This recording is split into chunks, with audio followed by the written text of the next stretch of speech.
Hello students, welcome to my channel Sigma education. हम बात करने जा रहे हैं class 12 mathematics chapter 10 vector algebra. देखो, चैप्टर 10 और चैप्टर 11।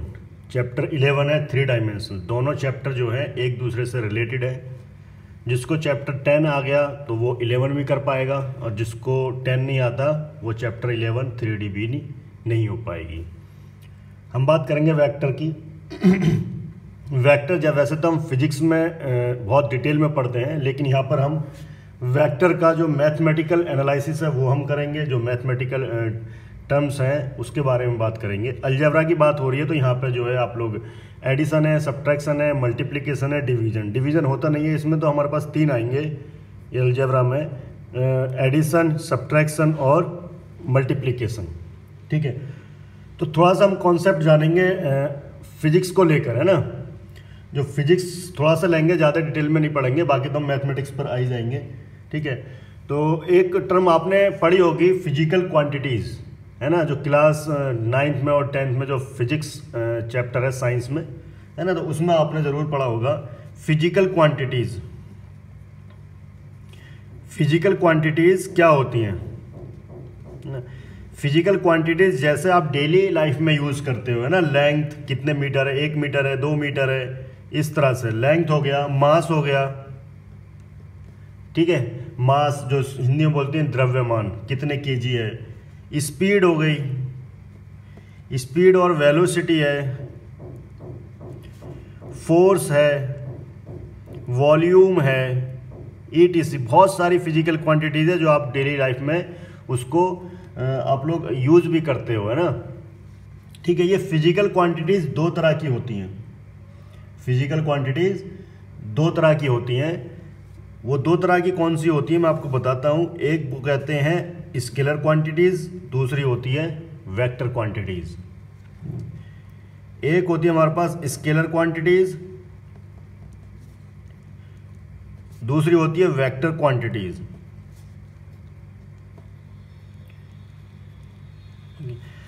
अब सवाल यह है स्केलर क्वांटिटीज कौन सी होती हैं। स्केलर क्वांटिटीज वो होती है जिसमें मैग्नीट्यूड होता है ओनली। स्केलर क्वांटिटीज में ओनली मैग्नीट्यूड होगा।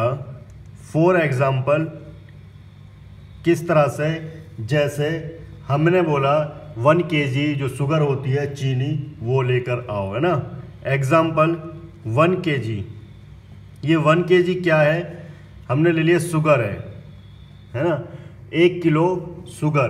तो इसका मतलब ये मैग्नीट्यूड है ओनली 1 kg, इसका ये मैग्नीट्यूड है, इसमें कोई और चीज़ नहीं है। ठीक है, 1 kg शुगर, ये मैग्नीट्यूड डिफाइन कर रहा है। क्लियर। और वेक्टर क्वांटिटीज में magnitude plus direction, magnitude plus direction. For example हम ऐसे कह सकते हैं 10 किलोमीटर डिस्टेंस टूवर्ड्स नॉर्थ ले लो, ईस्ट ले लो, डायरेक्शन जहाँ पर होगी। एग्जांपल में है 10 किलोमीटर डिस्टेंस या 10 metre distance towards north. Clear हुआ। फिजिकल क्वांटिटीज में scalar and vector quantities. Scalar quantities वो होंगी जिसमें ओनली मैग्नीट्यूड होगा, और वेक्टर क्वांटिटीज वो होंगी जिसमें मैग्नीट्यूड प्लस डायरेक्शन भी होगी। ठीक है, कुछ एग्जांपल्स हम इसके और ले लेते हैं, है ना। देखिए, अगर हम इसमें देखें, इसमें आ जाएगा हमारे पास मास हो गया, मास। ठीक है, स्केलर क्वांटिटीज में मास हो गया। डिस्प्लेसमेंट तो आएगा इसमें। ठीक है, डिस्टेंस हो जाएगा। डिस्टेंस जैसे 10 किलोमीटर, 5 किलोमीटर, 10 मीटर डिस्टेंस। ठीक है, वॉल्यूम आ गया,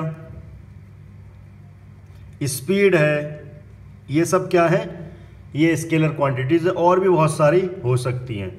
वेक्टर क्वांटिटीज में अगर हम देखें डिस्प्लेसमेंट, जिसको हिंदी में बोलते हैं विस्थापन। डिस्प्लेसमेंट ये बताता है हमने 1 किलोमीटर या 2 किलोमीटर डिस्टेंस किस डायरेक्शन में चली गई है, ये डिस्प्लेसमेंट होता है। उसके बाद आता है वेलोसिटी। वेलोसिटी, ठीक है। और भी बहुत सारे होंगे इसमें, हम ले सकते हैं वेलोसिटी हो गया, फोर्स हो गया, फोर्स की भी डायरेक्शन होती है ETC। ये यहाँ पर कॉन्सेप्ट था फिजिकल क्वांटिटीज़ का। अब हम आने की कोशिश कर रहे हैं वेक्टर्स इन मैथमेटिक्स, ठीक है। वेक्टर है क्या? अगर हम वेक्टर देखें, वेक्टर अगर हम देखें एक लाइन सेगमेंट है। आप लोग लाइन पढ़ते हो, लाइन, ये लाइन है, ठीक है, रेखा जिसको हिंदी में बोलते हैं रेखा। इस लाइन का हमने थोड़ा सा पार्ट ले लिया A से B तक, ये कहलाता है लाइन सेगमेंट। लाइन सेगमेंट, इस लाइन सेगमेंट की अगर हमें डायरेक्शन मिल जाए तो यही कहलाएगा वेक्टर। इस लाइन सेगमेंट की अगर हमें डायरेक्शन मिल जाए ये कहलाएगा वेक्टर। ये रिप्रेजेंटेशन होता है लाइन सेगमेंट का, और लाइन का रिप्रेजेंटेशन ये होता है, ठीक है। लेकिन वेक्टर का रिप्रेजेंटेशन होगा, वेक्टर की जो डायरेक्शन है A to B। क्लियर हुआ?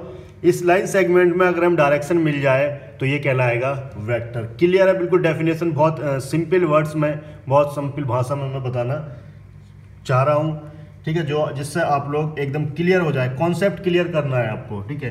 तो शॉर्ट में इसकी डेफिनेशन अगर लिखी जाए तो हम कह सकते हैं लाइन सेगमेंट विद डायरेक्शन, ठीक है। Line segment with direction. Line तो आप लोग ने पढ़ी है मैथमेटिक्स में ना, लाइन, रेखा, लाइन सेगमेंट, ठीक है। जैसे इसको हम इस तरह से रिप्रेजेंट कर सकते हैं, ये एक लाइन सेगमेंट विद डायरेक्शन है, इसकी डायरेक्शन A to B है, ये वेक्टर है, ये वेक्टर है, इस तरह से इसको हम डिनोट करते हैं। अब थोड़ा इसका रिप्रेजेंटेशन हम लोग देख लेते हैं वेक्टर का। रिप्रेजेंटेशन ऑफ वेक्टर, वेक्टर अगर हम बोले तो डायरेक्टेड लाइन, एक क्या है, डायरेक्टेड लाइन होती है जिसकी डायरेक्शन होती है, ठीक है। डायरेक्टेड लाइन जिसको हम इस तरह से डिनोट करते हैं, ठीक है। जैसे ये हमारे पास एक डायरेक्टेड लाइन है A से B। A कहलाएगा इनिशियल पॉइंट, अब B कहलाएगा टर्मिनल पॉइंट। पॉइंट फर्स्ट हम ले लेते हैं, ये हो जाएगा इनिशियल पॉइंट और B होगा टर्मिनल पॉइंट, और इसको हम डिनोट करेंगे, डायरेक्शन है A to B, ठीक है। और हम इस तरह से भी डिनोट कर सकते हैं, ये A वेक्टर है हमारे पास, तो इसको हम लिख सकते हैं A vector. Magnitude of vector, ठीक है। तो मैग्नीट्यूड कैसे निकालते हैं हम, ये हमारे पास है इस तरह का कोई ये वेक्टर है A से B, ठीक है। ये वेक्टर है A से B, यहाँ से यहाँ तक की इसकी लेंथ कितनी है, ये इसका मैग्नीट्यूड कहलाएगा। तो हम लेंथ निकालने के लिए मॉड AB वेक्टर, ये कहलाता है magnitude of AB vector, magnitude of AB vector, ठीक है। हम इसको लेंथ भी बोल सकते हैं, लेंथ, क्योंकि यहाँ पर लेंथ आ रही है, तो लेंथ ऑफ वेक्टर AB, ठीक है। तो लेंथ जो है वो नेगेटिव तो हो नहीं सकती, लेंथ नेगेटिव नहीं हो सकती। आप लोग बहुत दिनों से पढ़ते हुए आ रहे हो और वो पॉसिबल भी नहीं है। लेंथ कैसे तुम नेगेटिव उसको दिखाओगे, है ना। लेंथ हो सकती है 1 मीटर, 2 मीटर, 0.5 मीटर, नेगेटिव नहीं हो सकती। तो यहाँ पे एक पॉइंट निकल कर आ रहा है, length can not be negative, length can not be negative. जब लेंथ नेगेटिव नहीं हो सकती तो मैग्नीट्यूड ऑफ वेक्टर भी नेगेटिव नहीं हो सकता। तो यहाँ पर नॉट डाल के लिख लेते हैं, not magnitude of a vector can not be negative. यहाँ तक क्लियर हुआ। अब हम आगे भी देखेंगे इसका जो मैग्नीट्यूड कैसे निकालते हैं। नेक्स्ट है position vector of a point. यहाँ पे आपको थोड़ा सा जो है सोचना पड़ेगा तो विजुलाइज करना पड़ेगा। ये मैंने जो बनाया है ये 3D का डायग्राम है, ठीक है, जिसमें x, y, z 3 एक्सिस हैं, 3D है। फॉर एग्जांपल जैसे एक रूम होता है, रूम के बीच में मैंने एक पॉइंट लिया है। ये पॉइंट किसी इस पर नहीं है ना, प्लेन पर नहीं है, ये बीच में पॉइंट है स्पेस में, ठीक, खाली जगह में पॉइंट है। तो यहाँ से इस पॉइंट से इनकी कुछ ना कुछ दूरी होगी, ठीक है। तो यहाँ से x एक्सिस की दूरी है x और y एक्सिस की दूरी है y और z एक्सिस की दूरी है z।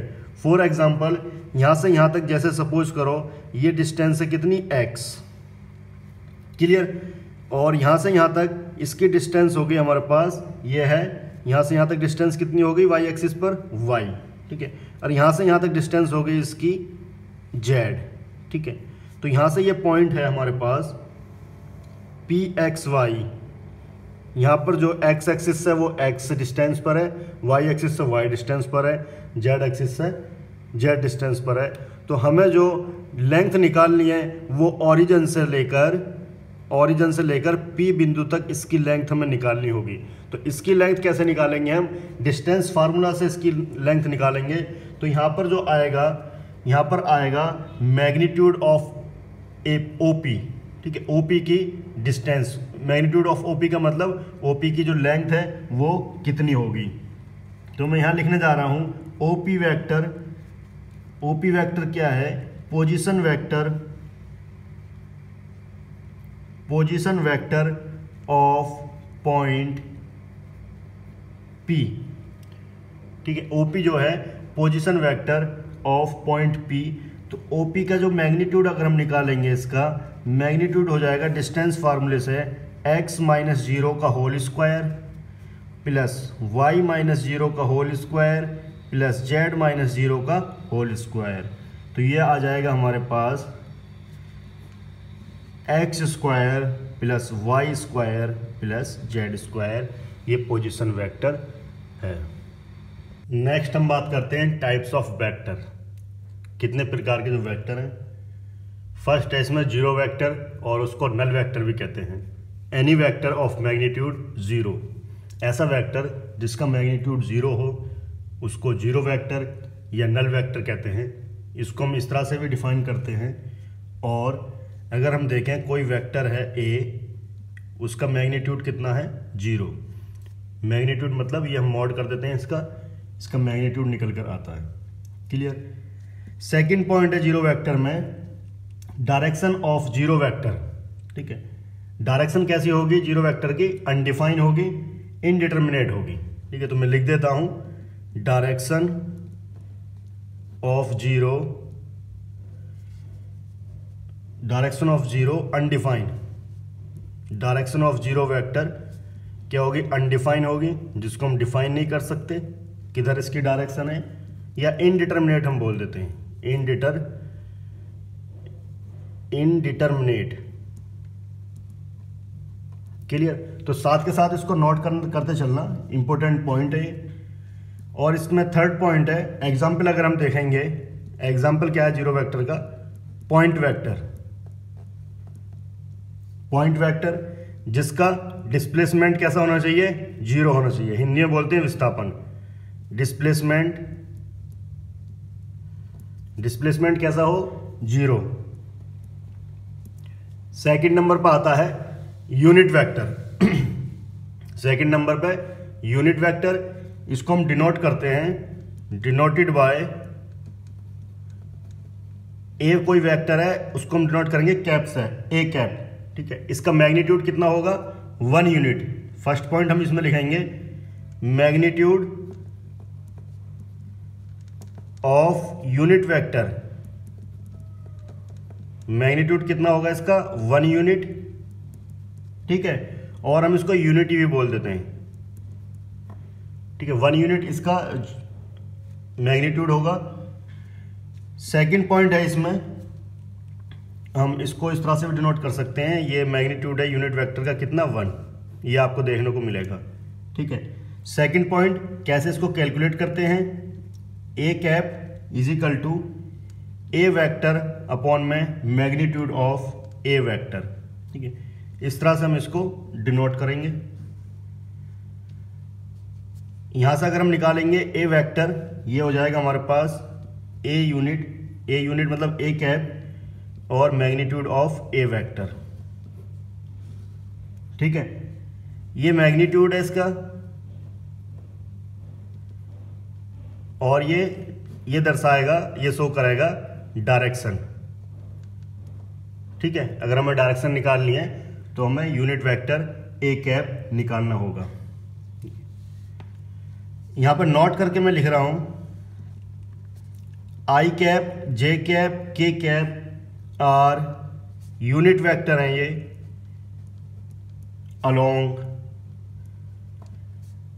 Along X Y Z axis. ठीक है, ये हम देखने को मिलता है, ये यूनिट वेक्टर है along X Y Z axis. एक एग्जांपल हम यहां पर ले रहे हैं, फाइंड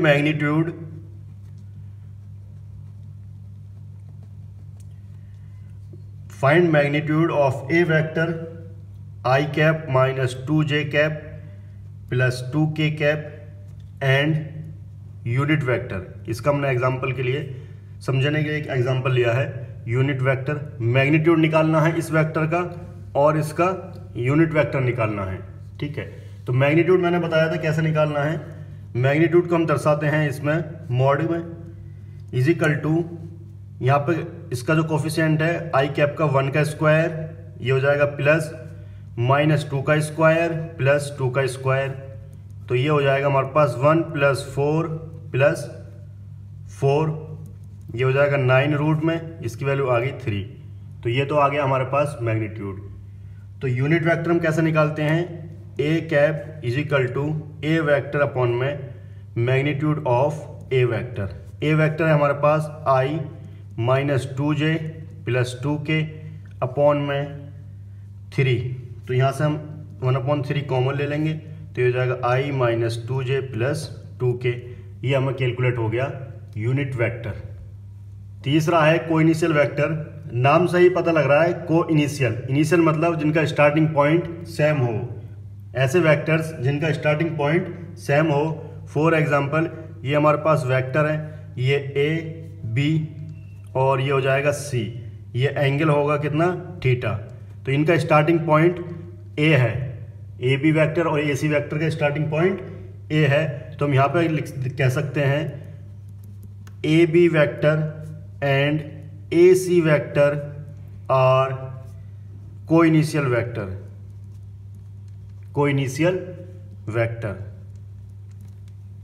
नेक्स्ट है पॉइंट 4 कोलिनियर वेक्टर।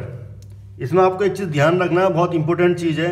इन वेक्टर में क्या होता है, पैरेलल और कोलिनियर का मतलब सेम मीनिंग है, सेम थिंग है। ठीक है, चाहे कोलिनियर पूछे या पैरेलल पूछे, हमें एक ही तरह से उसको शो करना पड़ेगा। दोनों के वेक्टर में एक ही मीनिंग है, तो मैं लिख देता हूं इन वेक्टर पैरेलल एंड कोलिनियर। बहुत इंपॉर्टेंट पॉइंट है, प्रॉब्लम आती है शो करने में, कोलिनियर करना है हमें या पैरेलल करना है। Parallel vector and collinear vector is same meaning. अभी हम इसको एग्जांपल के थ्रू समझेंगे, बट आपको यह ध्यान रखना है चाहे कोलिनियर हो पैरेलल हो, बात एक ही होगी वेक्टर में। इसके हम डेफिनेशन देखें, 2 or more vectors are said to be parallel या collinear if their supports and line are parallel। इस तरह से ये कोई ए वेक्टर है और ये इसकी सपोर्ट है, ये ए वेक्टर है, ये इसकी सपोर्ट है, ये लाइन है, और ये हमारे पास बी वेक्टर है। ये दोनों पैरेलल होंगे, कोलिनियर होंगे। ठीक है, अगर इनकी लाइन या सपोर्ट पैरेलल है या कोलिनियर है। कुछ पॉइंट्स है इसमें, वो हम देख लेते हैं किस तरह से इसको हम शो करेंगे। A vector parallel to B vector, A vector parallel to B vector, इसका मतलब ये है अगर हम कोई वेक्टर लेंगे ए लो तो कुछ ना कुछ कॉमन आएगा, वापस हमें मिलेगा वी वेक्टर। इस तरह का हम शो करेंगे। ठीक है, देखिए एग्जांपल हम लेते हैं। ए वेक्टर हमने लिया, यहां पर ए वेक्टर ले लिया a1i plus b1j plus c1k। ठीक है, बी वेक्टर हमने लिया a2i b2j plus c2k। Clear है, विल बी पैरेलल, ये दोनों पैरेलल होंगे। विल बी पैरेलल इफ, या तो हम इसको इसकी कोफिशिएंट कंपेयर करेंगे a1 a2 b1 b2 c1 c2। ठीक है, या तो हम इस तरह से इसको शो करेंगे, जैसे हम यहाँ पर दो इक्वेशन होती थी, उनको अगर दो लाइन की इक्वेशन है, उनके कोफिशिएंट अगर हम निकालते हैं, उनका रेशो बराबर आ जाए तो वो लाइन कैसी होती है, पैरेलल होती है। इसी तरह से हम वेक्टर में करेंगे।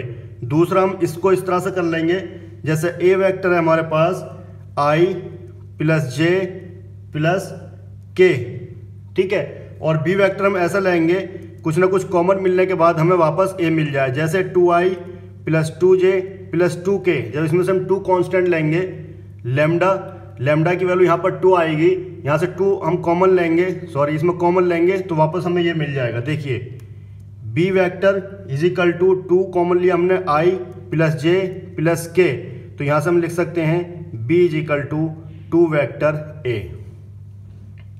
क्लियर? ये हम यहाँ से कह सकते हैं a vector is equal to 1/2 b vector. इस तरह से भी हम इसको शो कर सकते हैं, ठीक है। तो दो तरीके हैं हमारे पास, या तो ऐसे शो करेंगे या ऐसे शो करेंगे। 5 नंबर पे है equal vector. 2 vectors are said to be equal if their magnitude, direction, physical quantity is same. कहने का मतलब ये है दो वेक्टर को इक्वल हम तभी कहेंगे जब वो पूरी तरह से सभी चीज़ों में, चाहे वो डायरेक्शन हो, चाहे वो मैग्नीट्यूड हो, चाहे वो फिजिकल क्वांटिटीज हो, सेम हो। तो इसको हम डिनोट करते हैं A vector is equal to B vector, इस तरह से। नेक्स्ट है नेगेटिव ऑफ अ वेक्टर। नाम से समझ गए होंगे, negative of a vector, a vector was magnitude is the same. उसका मैग्नीट्यूड सेम हो, जो लेंथ है उसकी वो सेम हो, बट उसकी डायरेक्शन अपोजिट हो। ये यहाँ पर एग्जांपल है, ये a टू b है, ये b टू a है, तो इसको हम शो करेंगे B A is equal to minus of A B vector. तो ये टाइप्स ऑफ वेक्टर यहाँ पर डिस्कस करें हैं। अब नेक्स्ट हम बात करेंगे इसकी एक्सरसाइज की 10.1। एक्सरसाइज स्टार्ट करने से पहले एक इंपॉर्टेंट टॉपिक है यहाँ पर, डायरेक्शन कोसाइन का। बहुत इंपॉर्टेंट है, इसको ध्यान से समझना, ठीक है। डायरेक्शन ऑफ कोसाइन, जो डायरेक्शन बताता है वेक्टर की। यहाँ पर 3D मैंने स्ट्रक्चर बनाया है, ध्यान से देखना है। 3D स्ट्रक्चर आपको विजुलाइज करना है। ये आर वेक्टर है, रिजल्टेंट वेक्टर, ठीक है। इसका जो लेंथ है वो है मैग्नीट्यूड ऑफ आर वेक्टर, ठीक है। तो मैं एक एक्सिस का यहाँ पर डिफाइन करूंगा, बाकी आप लोग खुद उसका अनुमान, खुद उसका आइडिया लगा लोगे क्या आएगा। ध्यान से देखना, एक्स एक्सिस से जो ये रिजल्टेंट वेक्टर है, रिजल्टेंट वेक्टर हमारे पास ले लेते हैं हम लोग। ये 3 डायरेक्शन, 3 यहाँ पर ये है डायमेंशन, तो x I plus Y J plus Z K, ये रिजल्टेंट वेक्टर होगा। एक्स एक्सिस से ये एंगल बना रहा है अल्फा। ध्यान से देखना, एक्स एक्सिस से ये एंगल बना रहा है अल्फा।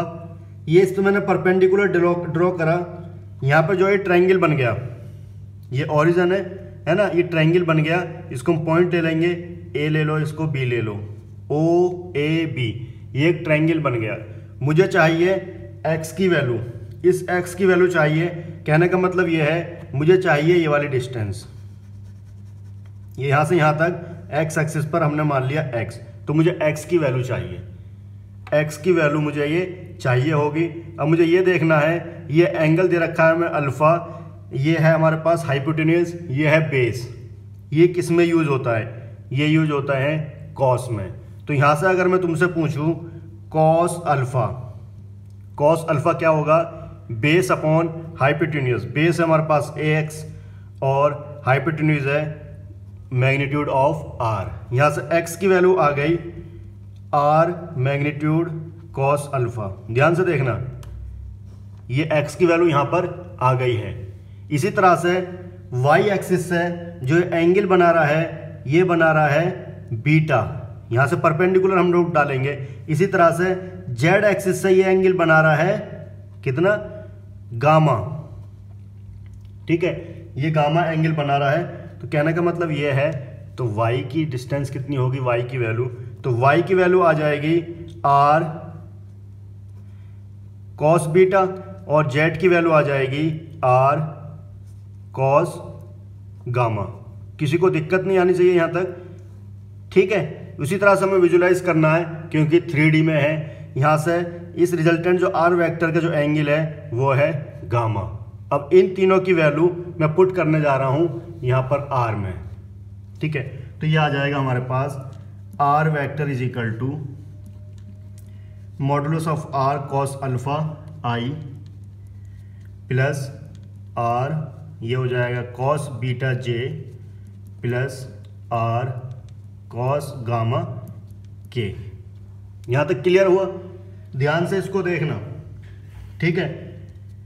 इसका मैं अगर मैं मैग्नीट्यूड निकालता हूँ तो मैग्नीट्यूड निकल जाएगा इसका X square plus Y square plus Z square, है ना। ये पॉइंट अगर हम ले लेंगे एक्स वाई जेड, यहाँ से एक्स माइनस ये ओरिजिन है 0 का स्क्वायर प्लस वाई माइनस 0 का स्क्वायर प्लस जेड माइनस 0 का स्क्वायर, ये हमें मिल जाएगा। ये क्लियर है? अब देखो यहाँ पर हम करने जा रहे हैं, इसको मैं डिवाइड करने जा रहा हूँ इसके मैग्नीट्यूड से, ठीक है। या एक काम करो, इसमें से कॉमन ले लो और इसको इधर ले आओ, बात एक ही है। ये आर वेक्टर है हमारे पास, ये मैग्नीट्यूड आर हमने कॉमन लिया तो ये हो जाएगा cos alpha I cos beta J plus cos gamma के, ठीक है। इसको मैं इधर लेकर आ रहा हूँ, ये हो जाएगा इसके डिनोमिनेटर में आ जाएगा, तो यहाँ बचाएगा cos alpha I cos beta J cos gamma के। इसको ध्यान से देखो, हमने ये यूनिट वेक्टर में पढ़ा था, ये हमने यूनिट वेक्टर में डिस्कस करा था। क्या? R cap is equal to R vector modulus of R, ठीक है। तो इसकी जगह मैं आर कैप रख दूं, ठीक है। ये हो जाएगा R cap is equal to, ये हो जाएगा cos alpha I cos beta J cos gamma K. अब हमें पता है मॉडुलस ऑफ यूनिट वेक्टर, ये क्या है? 1 यूनिट यूनिटी, ये भी हमने डिस्कस करा था यूनिट वेक्टर में। तो इसका जब मैं मॉडुलस निकालूंगा, मॉडुलस ऑफ आर कैप, इसका मॉडुलस कैसे निकालते हैं हम लोग? स्क्वायर रूट में कॉस अल्फा का स्क्वायर कॉस बीटा का स्क्वायर प्लस कॉस गामा का स्क्वायर। क्लियर? इसकी वैल्यू हो गई 1, तो ये आ गया, इधर ले आएंगे हम तो 1 का स्क्वायर, ये हो जाएगा हमारे पास cos square alpha plus cos square beta plus cos square gamma. Clear? तो यहाँ से निकल कर आएगा relation cos square alpha cos square beta cos square gamma is equal to 1। ये आपको ध्यान रखना है। एक तो यहाँ पे अगर हम आर कैप, हमारे पास कितना दिया गया है? Cos alpha I cos beta J cos gamma के। ध्यान से देखना, यहाँ पे अगर मैं इसको एल लिख दूँ, एल आई, इसको लिख दूँ एम जे, इसको लिख दूँ एन के, ठीक है। तो cos alpha is equal to L cos beta is equal to M cos gamma is equal to N. यहाँ पे देखोगे आप, यहाँ पर देखोगे here L M N are direction cosine, direction cosine. Clear? L M N क्या है? Direction cosine है। तो ये एल की वैल्यू कॉस अल्फा, एम की वैल्यू कॉस बीटा, एन की वैल्यू कॉस गामा है, तो ये रिलेशन आएगा L square plus M square plus N square is equal to 1। बहुत इंपॉर्टेंट चीज़ है, आपको ये ध्यान रखना है, रिमेंबर, ठीक है। एक चीज़ ये ध्यान रखना है यहाँ पर, दूसरी चीज़ ये ध्यान रखनी है यहाँ पर, L is equal to cos alpha direction cosine, और यहाँ पर आ जाएगा M is equal to cos beta और N is equal to cos gamma, ठीक है। ये चीज़ ध्यान रखनी है। तीसरा अगर हम पॉइंट ध्यान रखना है तो आपको ये रखना है, यहाँ पर आर हमें दे रखा था resultant vector X I plus Y J plus Z K. ये है हमारे पास प्रोजेक्शन, ये क्या है? Projection of are.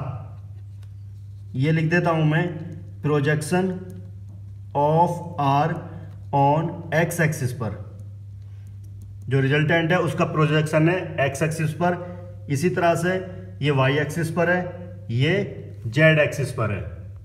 और चौथी चीज़ याद रखनी है आपको, डायरेक्शन रेशो, जिसको डिनोट करते हैं ABC से। They are proportional to the direction cosine. ये प्रोपोर्शनल होते हैं डायरेक्शन कोसाइन के, जैसे L अपॉन में A, M अपॉन में B, N अपॉन में C is equal to K। ये प्रोपोर्शनल होंगे डायरेक्शन कोसाइन के।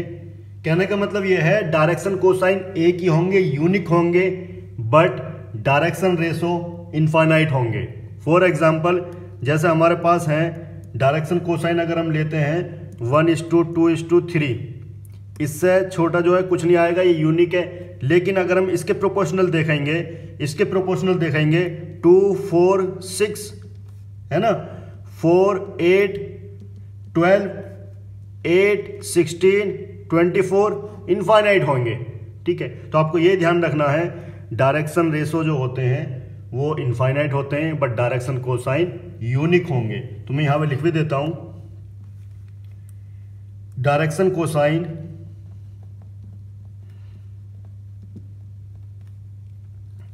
Are unique but direction ratio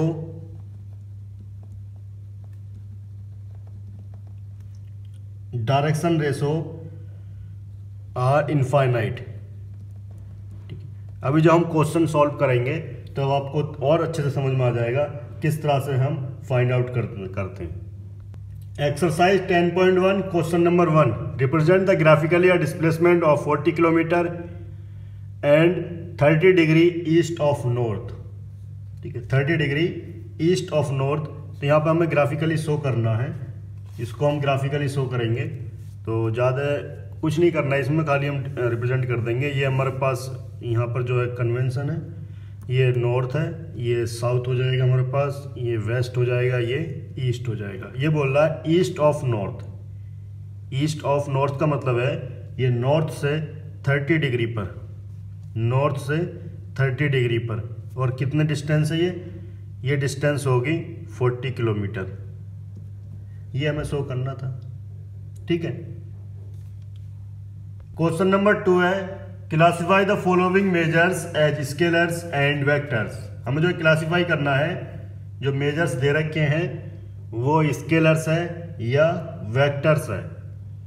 second का इसमें फर्स्ट पार्ट हमें दे रखा है 10 kg।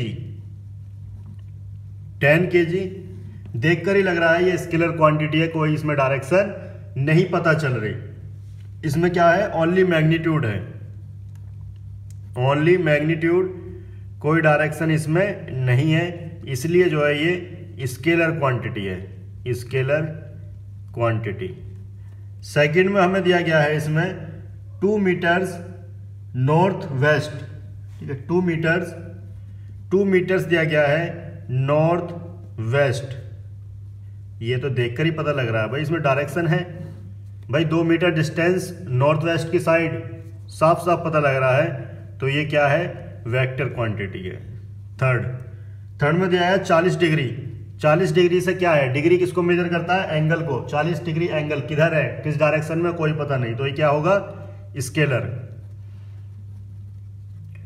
फोर्थ पार्ट है इसमें 40 वाट। वाट जो है पावर को डिफाइन कर रहा है ना, जो बल्ब होते हैं 100 वाट के, 50 वाट के, उस तरह का। ये कोई डायरेक्शन को डिफाइन नहीं कर पा रहा, इसलिए ये होगी स्केलर क्वांटिटी। फिफ्थ पार्ट है इसमें 10 की पावर -19 कूलाम। ये चार्ज को शो कर रहा है। कूलाम किसका मात्रक है, किसकी यूनिट है, चार्ज की। तो इसमें कोई डायरेक्शन पता चल रही है नहीं, तो ये कैसी होगी, स्केलर क्वांटिटी। सिक्स पार्ट है इसका 20 मीटर पर सेकंड स्क्वायर। ठीक है, यहाँ पे आपको थोड़ा सोचना पड़ेगा। ये आपने साइंस में पढ़ा होगा 9th-10th में। ये जो यूनिट है मीटर पर सेकंड स्क्वायर, किसकी यूनिट है, यह है एक्सीलरेशन की, जिसको हिंदी में बोलते हैं त्वरण, एक्सीलरेशन। एक्सीलरेशन कैसी क्वांटिटी है, ये होती है चेंज ऑफ वेलोसिटी अपॉन में टाइम। ठीक है, तो ये होती है वेक्टर क्वांटिटी। ये वेक्टर क्वांटिटी, इसलिए ये जो होगा हमारे पास रेट है, एक तरह से ये रेट, ये होगा वेक्टर क्वांटिटी। क्लियर। इसी तरह से क्वेश्चन नंबर 3, अगर हम क्वेश्चन नंबर 3 डिस्कस करें, आप लोग साथ के साथ नोट करते चलना। क्वेश्चन नंबर 3 बताऊं मैं, तो classify the following as scalars and vector quantities. First हमें दे रखा है इसमें टाइम पीरियड से आपको कुछ पता चल रहा है। टाइम पीरियड का मतलब 1 घंटा, 2 घंटा, 10 मिनट, 10 सेकंड। इससे कोई डायरेक्शन डिफाइन नहीं हो पा रही, इसलिए ये कैसी क्वांटिटी है, स्केलर। सेकंड पार्ट इसका डिस्टेंस, डिस्टेंस दूरी, डिस्टेंस दे रखी है दूरी, ये दूरी किस साइड में है, सपोज करो 5 मीटर या 5 किलोमीटर 10 किलोमीटर, किधर जाना है पता नहीं किधर जाना है, तो मैं डायरेक्शन नहीं पता, तो खाली ओनली मैग्नीट्यूड है इसमें, इसलिए स्केलर होगा ये। थर्ड इसमें ऑप्शन दे रखा है फोर्स, फोर्स, फोर्स जैसे एग्जांपल लिया हमने 5 न्यूटन, 5 न्यूटन फोर्स लगना है तो इसकी डायरेक्शन होगी भाई किस डायरेक्शन में तुम फोर्स लगा रहे हो।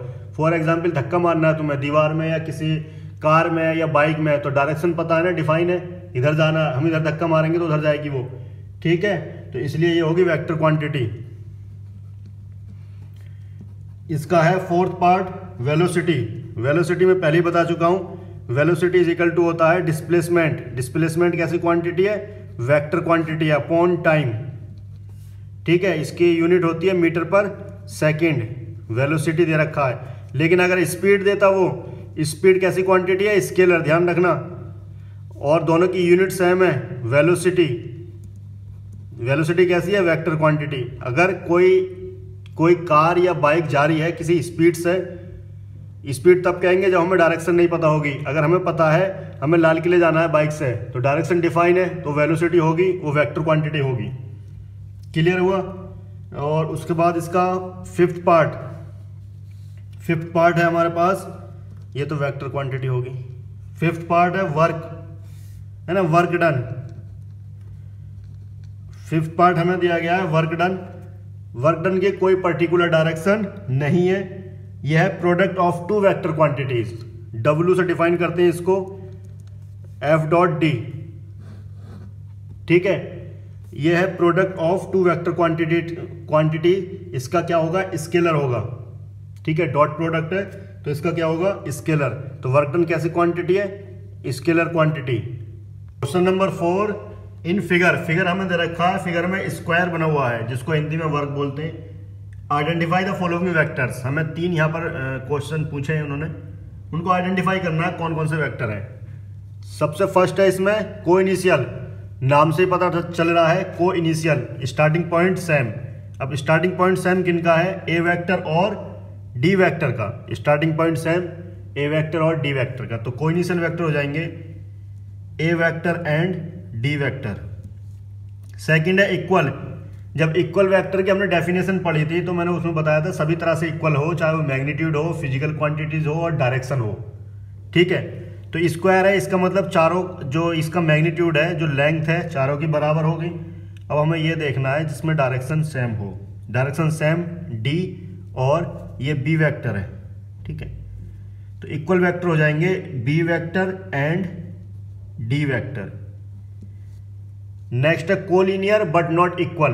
कोलिनियर मैंने एक चीज बताई थी, कोलिनियर और पैरेलल, कोलिनियर वेक्टर और पैरेलल वेक्टर सेम मीनिंग है इन वेक्टर में। वेक्टर की बात कर रहा हूं मैंने, पहले लिख दिया इन वेक्टर। कभी आप लोग वेक्टर के अलावा पढ़ रहे हो तो वहां भी सेम समझने लगो, ऐसा नहीं है। कोलिनियर में, कोलिनियर और पैरेलल वेक्टर में सेम मीनिंग होगी। तो यहां पर हमें देखना है parallel vector but not equal. Equal का मतलब यह है अगर उनकी डायरेक्शन इक्वल नहीं है तो वेक्टर इक्वल नहीं होंगे।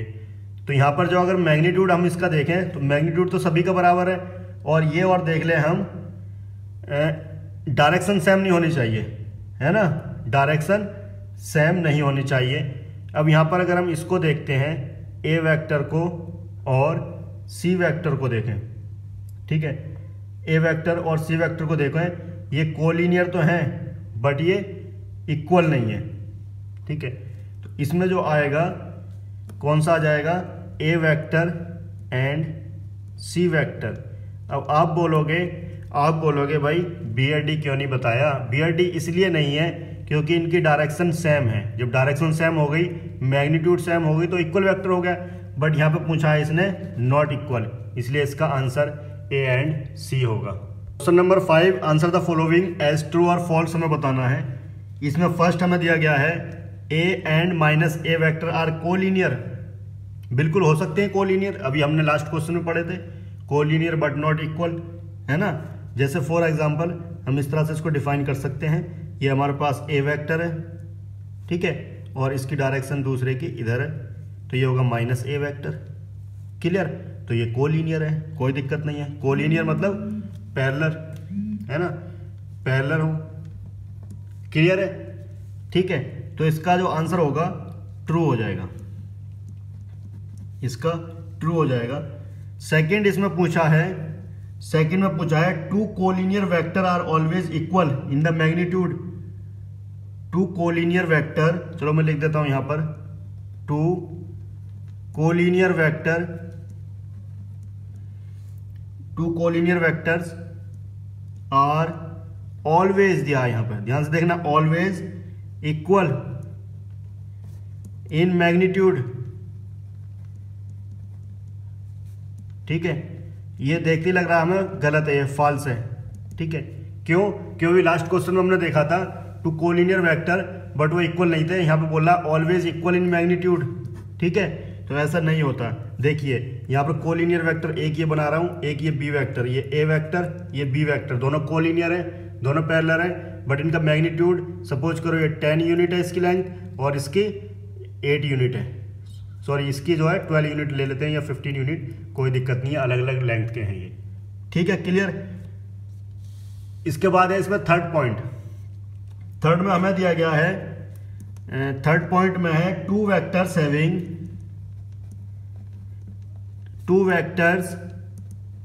Having same magnitude are collinear. ठीक है, two vectors having same magnitude are collinear. क्या दो वेक्टर जिनका मैग्नीट्यूड सेम हो वो कोलिनियर होंगे? ऐसा कोई जरूरी नहीं है। ठीक है, ऐसा कोई जरूरी नहीं है, क्योंकि ये ए वेक्टर है, इसी लेंथ का हमने एक और वेक्टर ले लिया बी वेक्टर, इनका मैग्नीट्यूड तो बराबर है लेकिन ये कोलिनियर नहीं है, इसलिए ये भी क्या होगा? फॉल्स। फोर्थ पार्ट है इसका, two collinear vector having the same magnitude are equal. Equal का मतलब क्या होता है? इक्वल वेक्टर की हमने डेफिनेशन में पढ़ा था, इक्वल वेक्टर में एक तो उसका मैग्नीट्यूड सेम हो, है ना, ये हम कह सकते हैं, एक तो सेम डायरेक्शन हो, दूसरा सेम मैग्नीट्यूड हो।